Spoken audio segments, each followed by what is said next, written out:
بسم اللہ الرحمن الرحیم۔ نواب دواخانہ رجسٹر سے میں ہوں حکیم قاری محمد نواب نوری۔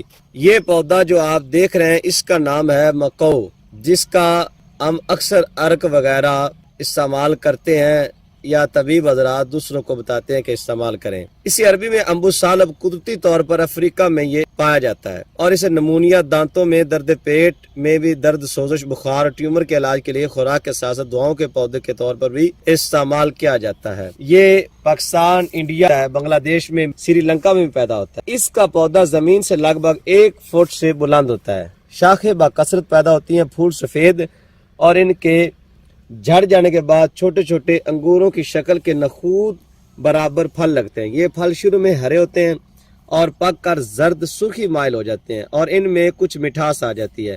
اس کی بعض قسمیں افیون کی طرح سن اور بےحس کر دیتی ہیں۔ مزاج اس کا دوسرے درجہ میں سرد خشک ہے، بعض اسے گرم خشک مانتے ہیں۔ امراض چشم میں اس کا رس آنکھوں میں لگانے سے نظر تیز ہو جاتی ہے۔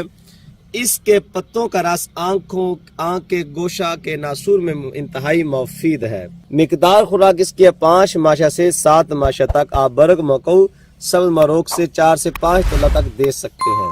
دعاؤں میں یاد رکھیے گا۔ اللہ حافظ۔